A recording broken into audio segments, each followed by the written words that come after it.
Chicken soup.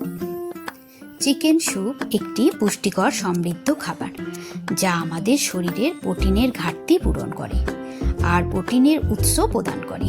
আর chicken স্যুপে যে শাকসবজি আমরা ব্যবহার করি তা প্রোটিনের সাথে শরীরের ভিটামিন ও খনিজ পদার্থের ঘাটতি পূরণ করে। এটি রোগ প্রতিরোধকারী এবং সর্বোচ্চ ক্যালোরি উৎপাদনে সক্ষম।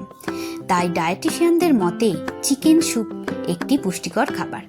আর যারা খেলাধুলা, যোগ ব্যায়াম, পড়াশোনার সঙ্গে যুক্ত তারা চিকেন স্যুপকে ডায়েটের মধ্যে রাখতে পারেন। তো নমস্কার বন্ধুরা, আওয়ার ফ্যামিলি নেস্ট আমার চ্যানেলে তোমাদের সবাইকে স্বাগত। আজ আমি তোমাদের সাথে চিকেন স্যুপের মতো একটি পুষ্টিকর খাবারের রেসিপি শেয়ার করব। তো চলো বন্ধুরা, আমি আশা করব তোমরা আমার এই রেসিপিটি প্রথম থেকে শেষ পর্যন্ত স্কিপ না করে পুরো ভিডিওটি দেখবে এবং পুরো ভিডিওটি দেখে তোমাদের কেমন লাগলো তা অবশ্যই জানাবে কমেন্টে এবং লাইক আর একটি শেয়ার করে দেবে। তো দেখো, এখানে চিকেন স্যুপ করার জন্য আমি যে সবজিগুলো নিয়েছি সেগুলো একটু দেখো। এখানে প্রথমে আমি কয়েক পিস পেঁপে টুকরো নিয়েছি, আর এখানে একটা টমেটোকে আমি 4 টুকরো করে নিয়েছি, আর দুটো তিনটে বিনস আমি নিয়েছি, আর কিছুটা গাজর আমি নিয়েছি, লম্বা লম্বা করে কেটে নিয়েছি, আর 2 পিস আলু আমি নিয়েছি। এর বেশি নেওয়ার দরকার নেই। আর এখানে জুলিয়ান করে আমি একটু আদাকে কুচিয়ে নিয়েছি, একটুখানি এইটুকু আদা নিলেই যথেষ্ট। আর এখানে একটু আমি ছোট ছোট যে ছাঁচি পেঁয়াজগুলো হয় সেই পেঁয়াজগুলো আমি একটু নিয়েছি।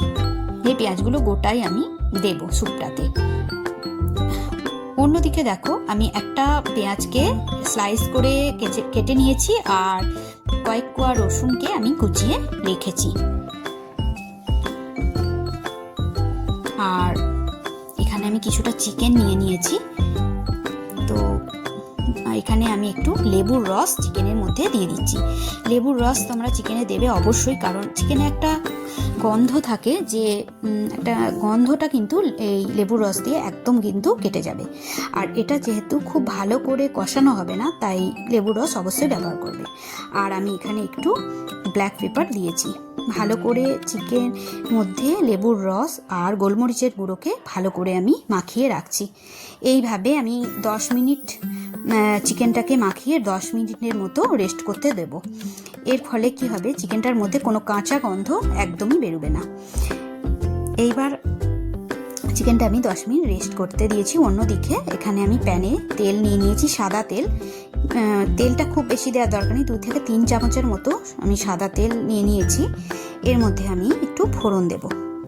তো প্রথমে দেখো, এখানে আমি একটু তেজপাতা, কটা লং, আর একটু দারচিনি আর ছোটো এলাচ নিয়ে নিয়েছি। তো একটু তেলের মধ্যে আমি এগুলোকে নেড়ে দিচ্ছি। তো একটু গন্ধ হয়ে এলে এর মধ্যে আমি আস্তে আস্তে পেঁয়াজগুলো মেশাবো।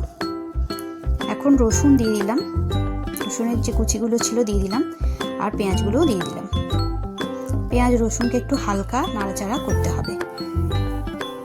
চিকেন স্যুপে সবজিকে খুব বেশি তেলের মধ্যে নাড়াচাড়া করা হয় না। জুলিয়ান করা যে আদাটা ছিল সেটা আমি দিয়ে দিচ্ছি। তো বেশি নাড়াচাড়া করার দরকার নেই, খুব একটা ভাজা হয় না এগুলো, কিন্তু পুষ্টিগুণ যাতে বজায় থাকে তার জন্য গ্যাস কিন্তু একদম কমানো থাকবে। এবার আমি চিকেনের টুকরোগুলো দিয়ে দিলাম।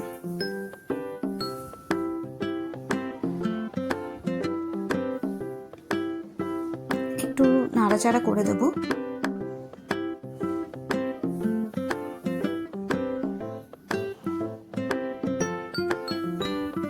চিকেনের টুকরোগুলো একটু নাড়াচাড়া করে আমি ঢাকা দিয়ে রেখেছিলাম। কিছুক্ষণ পর আমি দেখাচ্ছি, চিকেনের টুকরোগুলো কিছুটা আমি ভেজে নিয়েছি। এবার আমি সবজিগুলো আস্তে আস্তে মিশিয়ে দেব। খুব বেশি কিন্তু চিকেনের টুকরো ভাজা যাবে না, একটু চাপা দিয়ে আমি ভেজে নিয়েছি। তো এবার সবজিগুলো আমি দিয়ে দিলাম। গোটা পেঁয়াজ, লঙ্কা, যে বিনসের টুকরো, টমেটোর টুকরো যেগুলো ছিল, পেঁপে, আলু, সমস্ত কিছু আমি এর মধ্যে দিয়ে দিলাম। এবার আমি স্বাদ মতো লবণ দিয়ে দিলাম। তোমাদের স্বাদ অনুযায়ী তোমরা লবণটা দিও। তোমরা যতটা সবজি বা চিকেনটা নিচ্ছ সেই পরিমাণ মেপেই তোমরা লবণটা দেবে। তো আমি এখানে 1 চামচের মতো লবণ দিয়ে দিয়েছি। দিয়ে একটু নাড়াচাড়া করে আমি আবার ঢাকা দিয়ে দেবো।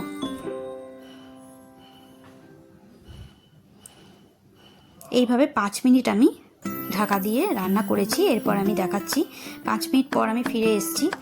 5 মিনিট পর ফিরে এসে আমি আর একবার একটু নাড়াচাড়া করে দিলাম। একটু ঢাকা চাপা দিয়ে একটুখানি প্রথমে নাড়াচাড়া করে নিতে হবে। যখন দেখবে এরকম জলটা একদম মরে এসছে এবং মানে সবজিগুলো থেকে বা চিকেন থেকে একটু জল বেরোবে, সেই জলটুকু যখন মরে আসবে তখন এর মধ্যে জল দিয়ে দিলাম, গরম জল আমি দিয়ে দিলাম।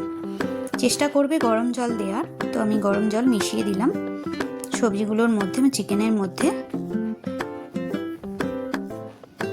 এবার আর একবার আমি ঢাকা দিয়ে দেবো। এইভাবে 10 মিনিটের মতো আমি রান্না করতে দেব। 10 মিনিট পর আমি ফিরে এসেছি। চিকেন আলু অনেকটাই সেদ্ধ হয়ে গেছে, দেখাচ্ছি। দেখো চিকেন আলু আমার কিন্তু সেদ্ধ হয়ে গেছে অনেকটাই। আলুগুলো আমি কেটে দেখাচ্ছি, আলুগুলো আমার সেদ্ধ হয়ে গেছে। আলু আর পেঁপেটা একটু টাইম লাগবে সেদ্ধ হতে, বাকি চিকেন টিকেন সবই তাড়াতাড়ি সেদ্ধ হয়ে যাবে। তো মোটামুটি সেদ্ধ হয়ে গেছে। এখন আমি এখানে একটু কর্নফ্লাওয়ারকে জলে গুলে রেখে দিয়েছিলাম, সেটা দিয়ে দিলাম। কর্নফ্লাওয়ার দিলে এই যে স্যুপের গাঢ়ত্বটা একটু বেশি হয়, ভালো লাগে। তো ওই জন্য আমি একটু কর্নফ্লাওয়ার দিয়ে দিলাম, একটু সামান্য গুলে। এখানে কোনো হলুদ ব্যবহার করা হয় না, লঙ্কা হলুদ কিছুই ব্যবহার করা এটা হয় না। এবং রোগীর পথ্য হিসাবে এটা ব্যবহার করা খুব ভালো হয় খেতে। এ দেখো এখানে আমি একটু বয়েলড কর্ন দিয়ে দিলাম, সুইট কর্ন। আমার ছেলে যেহেতু খাবে তাই ও একটু সুইট কর্ন ভালোবাসে, তো তাই আমি সুইট কর্ন এর সাথে একটু মিশিয়ে দিলাম। একটু ফুটে উঠলে এর ওপর গোলমরিচ ছড়িয়ে দিচ্ছি, গোলমরিচের গুঁড়ো ছড়িয়ে দিয়েছি। রান্নাটা আমার একদমই হয়ে গেছে। এখন আমি এটা সার্ভ করবার জন্য নামিয়ে নেব। সার্ভ করবার জন্য নামিয়ে নিলাম। তো বন্ধুরা জানিও তোমাদের কেমন লাগলো এবং আমার চ্যানেলটি সাবস্ক্রাইব করে দিও। আজ তবে এই পর্যন্ত, দেখা হচ্ছে অন্য কোনো ভিডিওয়ে। ধন্যবাদ।